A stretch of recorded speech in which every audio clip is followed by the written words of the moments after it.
The mixer brush tool is one of the most important tools for skill retouching.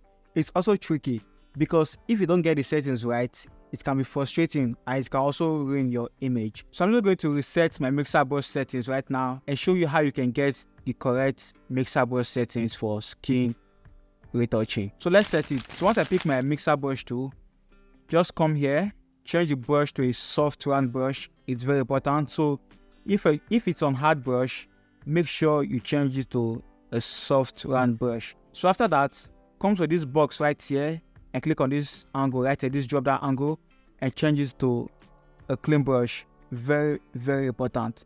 Now after that, open your brush settings right here.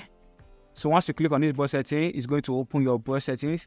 So if any other brush is checked, make sure you uncheck it and just make sure only your protect texture and your smoothing is selected.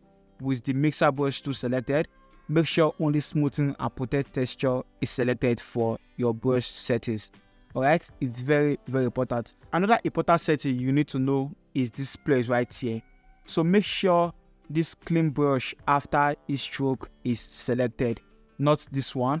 Make sure this clean brush after each stroke is selected.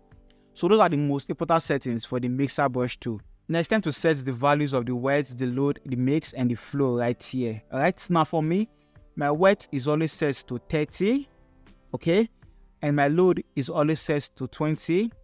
Now for the mix, it doesn't really matter. It can be on 0%, it can be on 100%. It doesn't really matter for the mix because this place right here is on transparent and clear brush after each stroke is selected.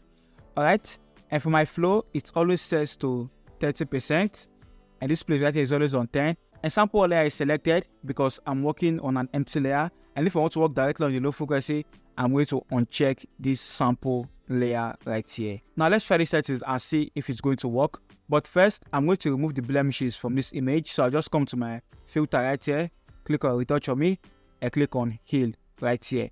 And this will automatically help me remove the blemishes from my image. And by the way, if you need this retouch on me, I'll be leaving the link where you can get 20% off any purchase you make in the description below of this video. So once I run that, it's just going to remove the blemishes from me automatically. So see the before and the after. From there, I'm going to click on apply. Alright, after that, I'm just going to run my frequency separation 16 bits, use a radius of 10, hit OK. With my mixer brush tool selected, just hide this high frequency layer right here and just zoom in. And this time, if I just brush on the image, it's going to look better compared to what happened before. Alright, so I'm just going to brush on the image right now. So let's quickly see the before and the after so you can see the difference. So see the before and the after. Now that you've set your mixer brush tool, click here to watch how to use the mixer brush tool to retouch your image. I'll see you guys in my next one. Stay creative.